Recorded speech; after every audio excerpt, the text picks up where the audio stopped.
back to the Turbo Branding Show, where we help you ignite your growth by leveraging your brand to grow faster, easier, and more successfully. Let me ask you something. You've spent years, maybe decades, building your business from the ground up, but have you ever stopped to ask, if I walked away tomorrow, could I sell the business without me in it?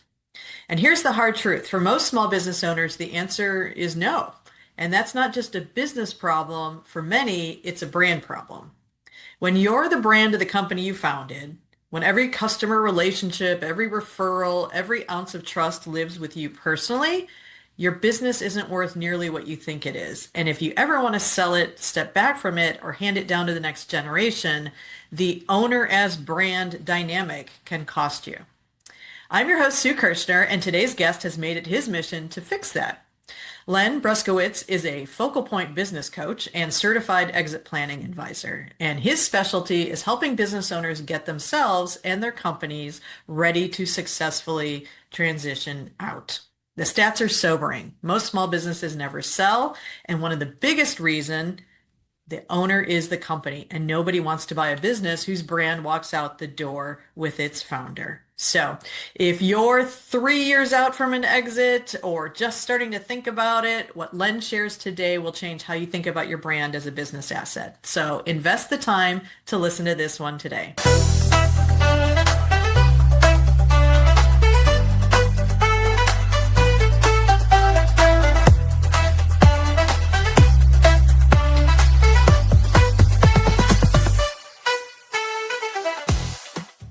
Len, welcome to the Turbo Branding Show. I'm so glad that you're here today.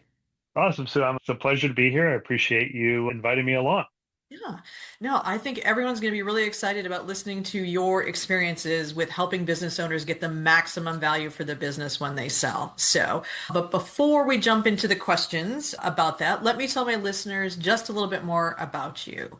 So, Len, as I mentioned, is a focal point business coach and certified exit planning advisor, which means he partners with business owners generating 2 to 15 million in revenue to successfully transition their company to a third party, a family member, or their employees on their timeline and terms so they can move on to their next great adventure. Most small businesses do not have any kind of written transition plan in place, and this can lead to disastrous outcomes for everyone the business touches, the business owner, their family, customers, vendors, and the community. So the main benefits Len provides his clients are reduced stress and increased business value. And who wouldn't want that, right? Kind of a good combination. It's a I think pretty easy one. I don't think anybody's going to argue with me on those. exactly. What a cool value proposition, right? So was there anything about your background or bio that I missed that you might want to share?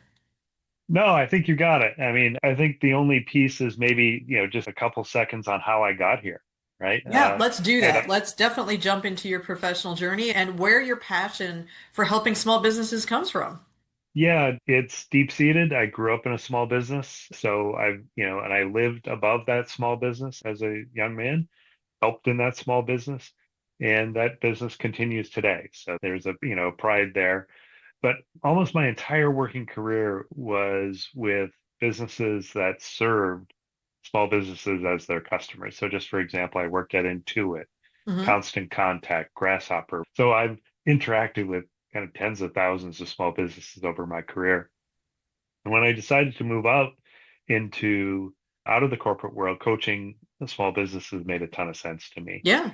And so I started down that path, and really an early client who had run a business with her husband for 50 years and was really concerned about preserving the legacy they had built, got me right in the heart when I was able to help her figure out the next big thing for her business and for Yeah. her. And after that, I decided this is my passion. And it's compounded by, if you look at the small businesses in the US with 1 to 20 employees, 51% of them are owned by people 55 or older. So there's a huge grouping of boomers and Gen Xers who own businesses and are likely starting to think about what's next. And as you said, most of them haven't really started thinking about that. So that's Right. my passion. That's my Awesome. passion. Yeah. No, I like that. And that's sobering, right? How many businesses are on that cusp of the founder wanting to get out at a certain point, right? So, Yeah, very interesting. So let's talk about when we met during our discovery meeting and chatted about things beforehand. You talked about the fact that you have a three-step process in how you work with your clients. And I thought maybe you could explain that because I think a lot of business owners need to understand the process and even maybe the timing behind it. Yeah, so let me talk about the three steps and how they play out over time. The first thing I typically do with a business owner is, step one is valuation. So what I do is a professional business valuation and tell the business owner, this is what your business is worth today. And that's primarily, financially statement based, but also, what's going on in your industry. And I have some idea of how your business is run to give me a sense for what the business is worth today. And I'll Hmm. tell you, Sue, a lot of times the number I come up with isn't a big hit with the business owners. Yeah, They think it's their baby and it's worth, many, many times more. And so it's a little bit sobering. yeah, But the good news is it gets into step two, which is the evaluation. And in that stage, which typically takes about a month, yeah. what I do is I sit down with the business owner and go through a number of items that either add or detract value from their companies. And I kind of rank those red, yellow, green. So think about things like how concentrated are your customers? If two of them left, would that ruin you? Or is it spread out all over and one customer doesn't really matter? Hmm. Is your revenue recurring or not? You alluded at one of them. Does every customer have to talk to you, or can they rely on, other resources? So I look at all those things, Right. and that's the evaluation stage. And then the third step, which can take plenty of time, could be years, is the implementation phase. So what I do is deliver a blueprint where I say, here are the things you really need to work on, the reds. And, if you want my help doing those, we can continue. If you don't, here's your blueprint. You can go and implement these things without me. Yeah, So just from a timeline, I really like to tell, 3 to 5 years is really when you need to start thinking about this. right. And I'll just give you a couple examples. One is there are ways to have a sale be tax advantaged. Okay. There are ways to potentially pay no taxes on the sale of your business, but they're not things that you can implement today and sell tomorrow. Some of them need a gestation period up to 3 or 5 years. Okay. If you just happen to have some bad accounting in the past, you weren't paying that close attention, you have some bad stuff there, typically buyers are looking at 3 years of financial statements. So you can't just kind of wish away something that happened last year. Time can solve some of those things. Right. And fixing things, you know, takes time. Right? Yeah. So if people could walk away with, I need to be thinking about this in advance. And I'll tell you the flip side to that. If somebody comes to me and says, when I'm done, I need to be out of this business in 90 days, I'll still try to help them, but Yeah. effectively at that point, it's a fire sale, right? Right. You're not going to get the value that you Right. deserve.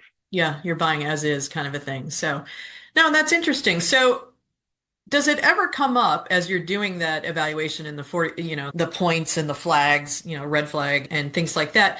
Does it ever come up that, maybe you had a situation where brand was something that was a high priority, either that you needed to transfer the brand from the owner to the organization, or that you discovered that, hey, the brand reputation has kind of tanked a little bit, and is there a way that we can turn that around? Have you ever seen that?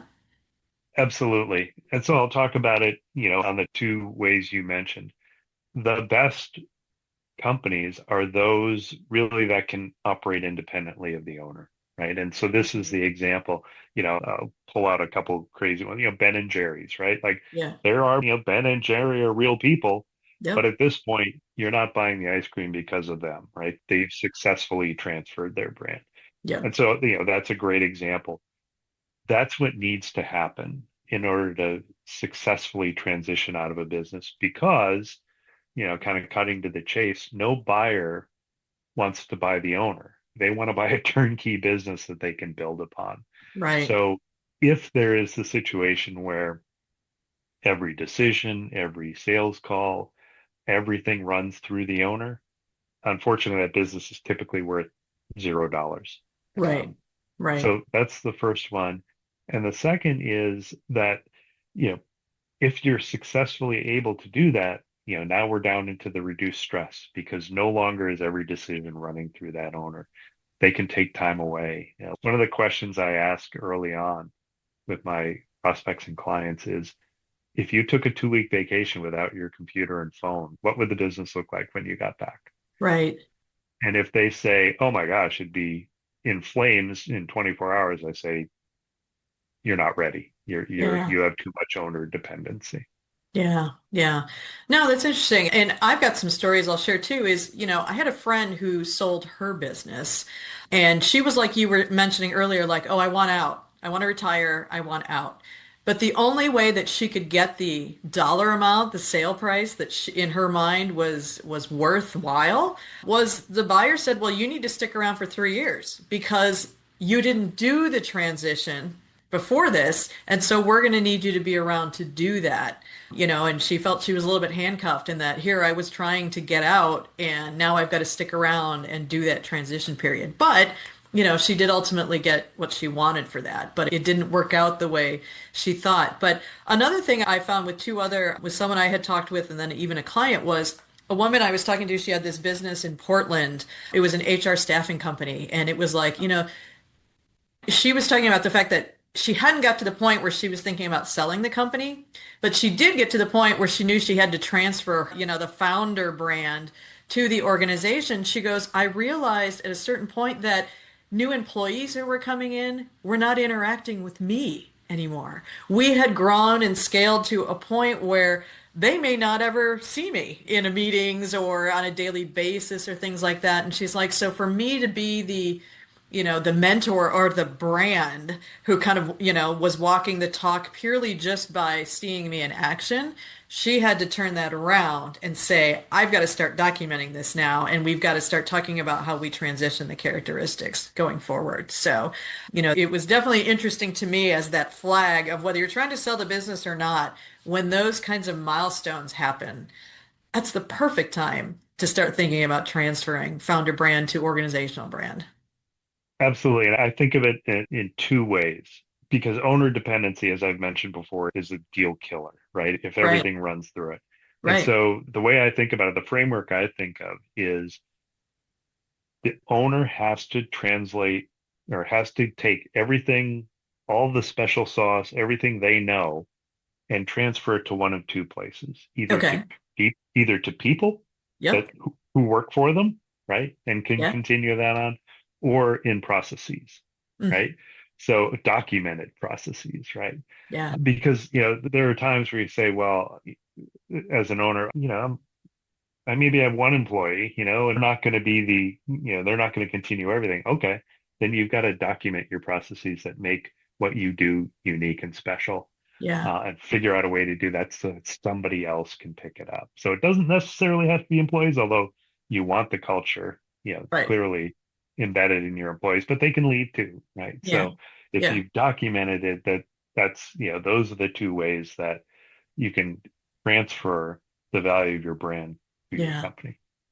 I have a question for you, just because I'm interested in the answer. It is one of these. Have you ever had a buyer come to one of the companies that or clients you've been working with and say, hey, prove the customer loyalty, prove the employee loyalty. If we're going to buy you because we think you have a good brand, do they ever require proof? And if so, how do you work with your clients to kind of give them the information they need?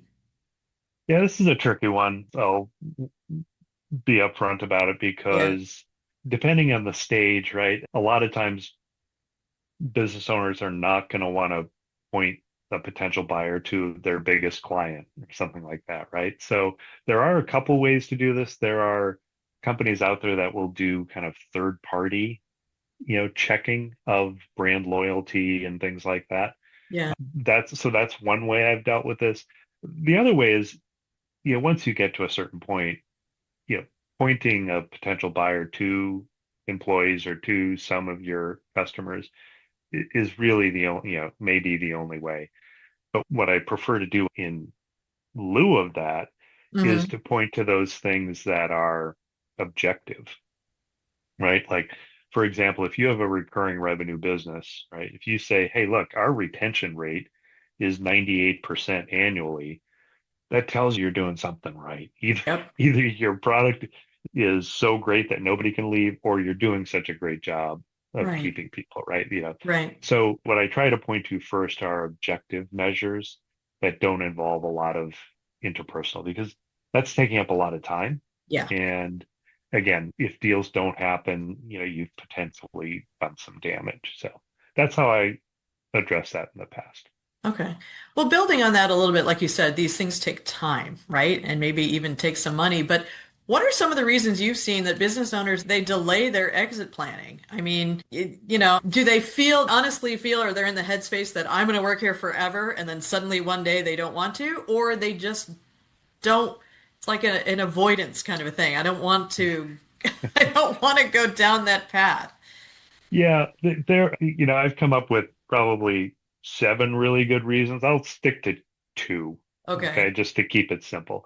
The first one, and I turn the old Rolling Stones line on its head, which is time is not on your side, right? Mm, Business owners have this assumption, and it's not just business, people in general have this assumption that things are going to stay the same, right? I'm yeah. going to continue to be healthy. The market is going to continue to be the way it is, right? And so what happens is you just think you have more time. Mm, And as a corollary to that, you don't notice small changes that are happening over time, but they can add up. So, yeah. for example, maybe profitability is down 1% this year because, you took your eyes off the prize a little bit.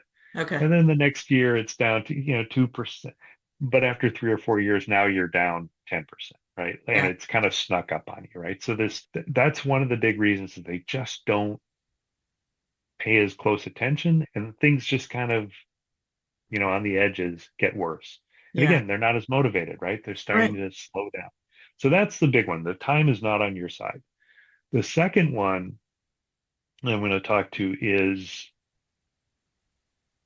business owners need to find something that is going to take up both their time and give them the same level of meaning as running their business.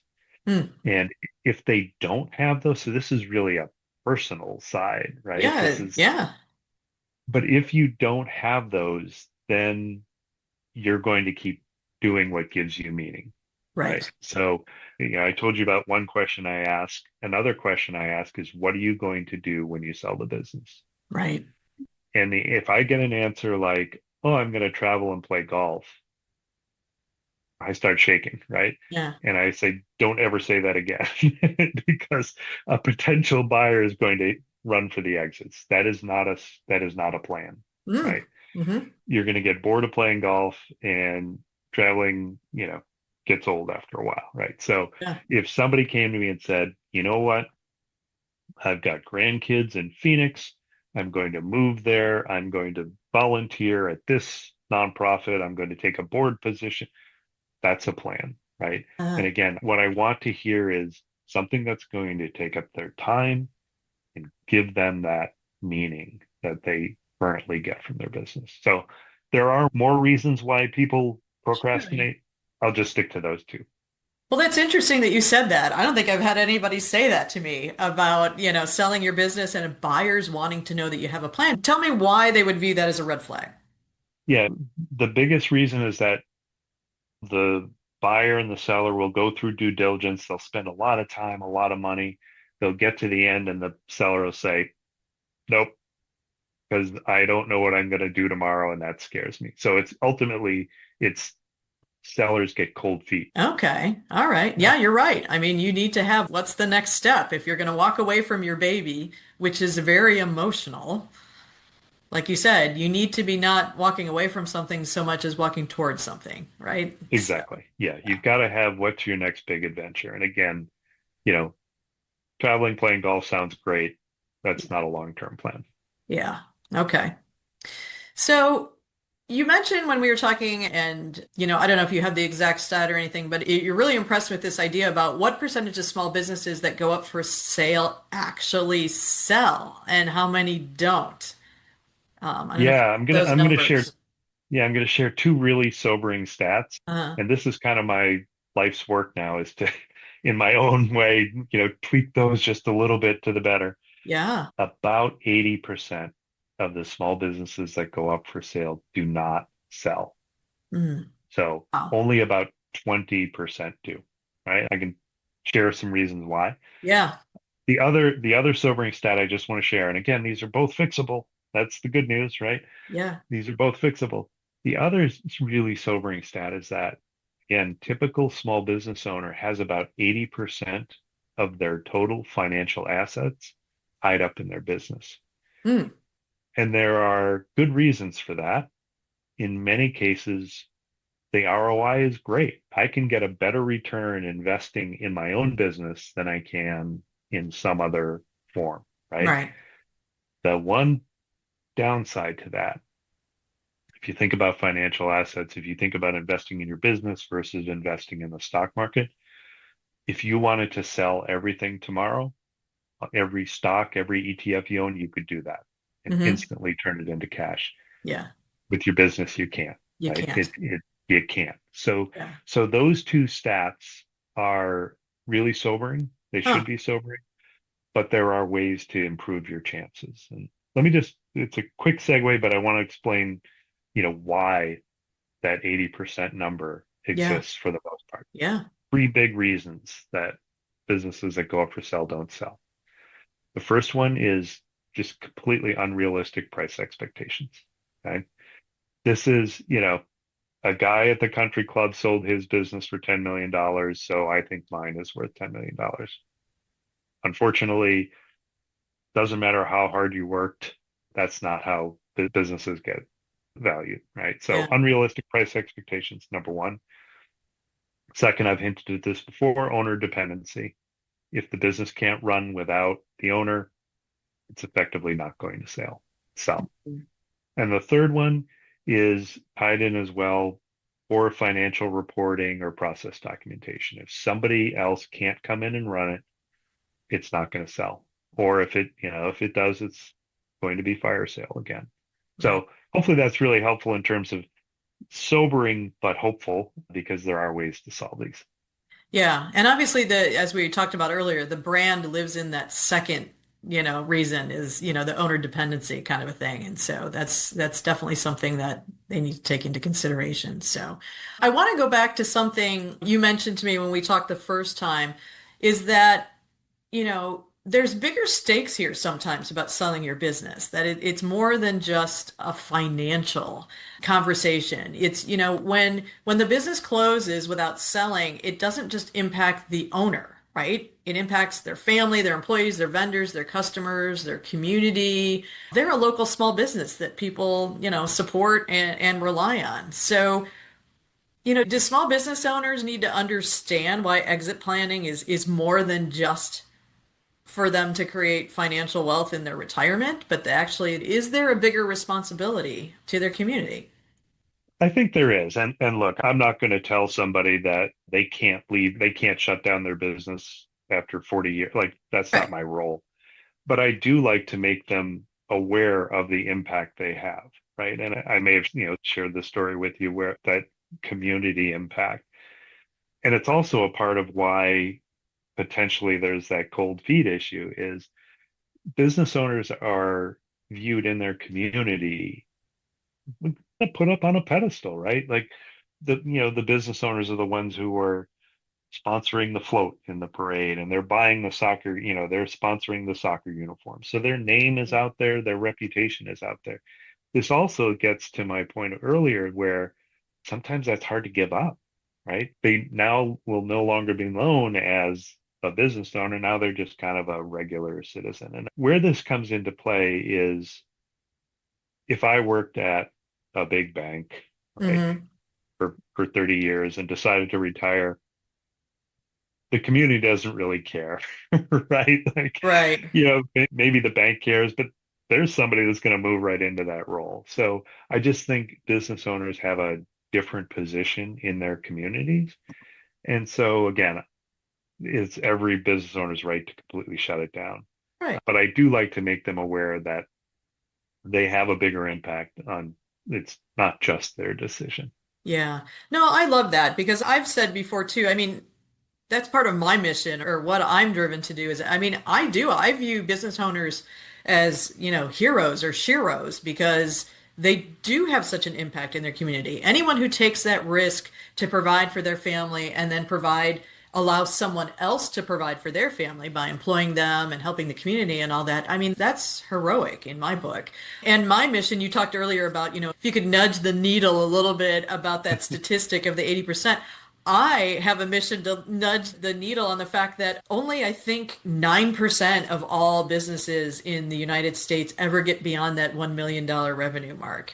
And only 4% of women-owned businesses ever get beyond that mark. So I'm like you in that, gosh, if I could get people to understand, you're trying to help them about, how do you exit, right? And I'm trying to help them about you can use the brand to leverage your growth and accelerate that. So I love that. But you're right. I mean, I really do think they have such a big impact in their communities. So yeah, I would just say that, if a listener, they have a business, they're in that 2 million to $15 million range, and they haven't started thinking about whether they want to sell or what that process would be, how would you guide them? Like, what's the single most important thing to do in the next couple months is, to even just start thinking about this path?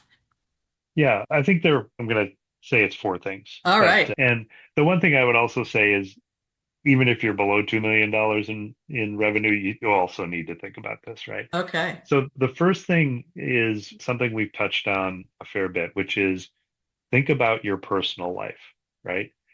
Talk with your family about what you're thinking about. Get those things straight. And the reason is, if you're thinking that some family member is going to take over, you want to be really clear on that. A lot of business owners, about half business owners think their kids are going to take over the business, but Mm-hmm. it only happens about 25% of the time. So there's a huge gap in communication there. So kind of get your own personal house in order. Talk to your family, figure out what you need from a financial perspective, right? How Right. much do I need from this? So the first one is have those honest conversations around the personal side. The next piece would be focus on the kind of process documentation, the structural pieces of your business. Start to think about what do I need to document? And look, this used to be a lot harder. When you used to have to write everything down, it was really painful. Yeah. Now you turn on Zoom, you hit record, and you can say, this is how this process works. It's pretty darn easy, right? So Yeah. that piece has gotten a lot easier. So document, think about what you're really good at and focus on those things, right? Yeah. Strip away the stuff. I tell the story, I give the example of I'll meet with clients and I'll say, tell me about your clients. And they'll say, oh, this guy, oh, he's been around forever. He's a total pain. We probably lose money on him, but he was one of my first clients. And I say, get rid of them. Mm. Right? Like Yeah. nobody wants to inherit that person, That. right? Right. Yeah. Right. So clean up, focus on the things you're really good at and kind of make your bets on those. So that's the second piece. The third piece is really around understanding, getting your accounting in order.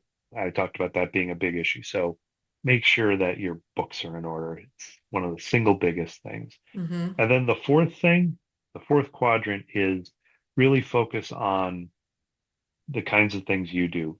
Figure out how to transfer your brand, how to embed your culture into the company so that it lives on beyond you, right? So Right. you're kind of working on your legacy type things. Right. So those are my four big categories. And again, you can do, you can start thinking about these things without needing my help, right? I could make it go quicker and probably make you think Yeah. about some things. But even if you know, these are things every business owner should be thinking about. There's the Stephen Covey quote, begin with the end in mind, right? Right. Right. Figure out where you want to go. It's easier to work your way back. Yeah. No, I really like that. And, I'm sure there's a lot of business owners out there that, like you said, they could do it themselves, but it's very helpful to have an outside third party come in and look at it maybe a little bit differently or notice the gaps and things like that. And, and that's why I like helping businesses, you brand your company to attract customers and you brand your company to attract employees to work for you. And you may even brand your company at certain points to get investors. But you also, at the end, you need to brand the company as something worth buying, right? And all of those are the pieces that go into why your company might be more valuable than someone down the street who also is for sale and things like that. So, yeah, no, I like that. But let me ask one last question before we kind of wrap up here. But is there anything that complicates or anything different to this process if there's more than one owner? Like if there's a partnership or there's three, owners. I mean, how does that complicate this process? Or maybe it doesn't. No, it absolutely does. As you can imagine, anytime you include more than one person, it complicates things, right? So, Yeah. where this comes into is that first box that I talked about, that kind of personal side. Have those conversations. If you've got two partners, hey, I'm thinking about getting out in a couple of years. What Mhm. are your plans? Would you be interested in buying me out? Are we going to shut the whole thing down, right? So Right. that comes in that first box of you just have to communicate that thing. Yeah. The other piece, this isn't my world, but there should always be a buy-sell agreement in place when you have Yep. partners. So these are insurance policies that will Right. cover if something happens to one of the owners. Absolutely required for any kind of partnership. Yeah. But the short answer is absolutely it complicates things, especially if there isn't great communication between the partners. Yeah. If this is the whole get on the same page, it's going to solve lots and lots of problems down the road. Got it. Got it. Good. Well, thank you, Len. This has been fantastic. I know business owners are going to just absolutely lap up the information that you just shared as a way to help them, reach their end goal if they haven't started thinking about it, or even if they have and may have been missing a piece. So I appreciate that.